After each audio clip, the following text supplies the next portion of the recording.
मुरलीधर मोहोळ, पार्थ पवार आणि एकनाथ शिंदे योगायोगांची मालिका का राजकीय डाव? पुण्यातील जैन बोर्डिंग घोटाळा प्रकरणात भाजपाचे केंद्रीय राज्यमंत्री आणि फडणवीस साहेबांचे निकटवर्तीय मुरलीधर मोहोळ हे अडचणीत आले। या प्रकरणात एकनाथ शिंदे गटाचे रवींद्र धंगेकर यांनी आक्रमक पुढाकार घेतला होता। तर आता पुण्यातीलच कोरेगाव पार्कमधील कोट्यावधींचे महसूल बुडवणे गैरव्यवहार प्रकरणात पार्थ अजित पवार यांच्यावर आरोप होत आहेत। यातही IT पार्क उभारणी करण्याकामी ही जमीन घेतली गेल्याचे सांगण्यात आले आहे। म्हणजेच या कामी उद्योग मंत्रालयाशी निगडीत आहे आणि उद्योग मंत्री हे एकनाथ शिंदे यांचेच उदय सामंत आहेत।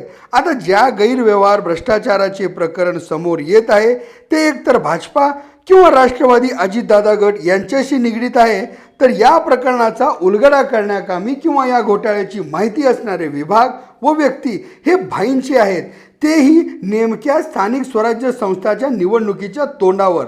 आता यास योगायोग म्हणायचा की राजकीय डाव?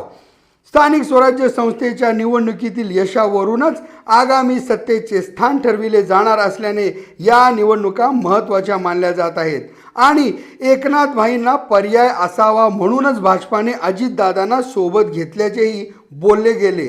तसेच अजितदादा आणि एकनाथ भाई दोन्हीही उपमुख्यमंत्री आहेत, परंतु राज्याच्या तिजोरीच्या चाव्या मात्र दादांकडे आहेत।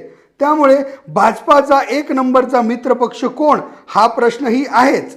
राजकीय जाणकारांच्या मते भाजपाच्या नेत्यांवर आणि अजितदादांवर भ्रष्टाचाराचे आरोप झाल्याने आणि दोन्ही प्रकरणात एकनाथ शिंदेंच्या शिलेदारांमुळेच हे भ्रष्टाचार उघड करण्यात प्रत्यक्ष अप्रत्यक्ष सहभाग दिसत असल्याने याकडे फक्त राजकारण्यांचा भ्रष्टाचार या एकाच अंगाने न पाहता राजकीय हेतूने घडविलेली घटना या दृष्टीनेही पाहणे गरजेचे आहे।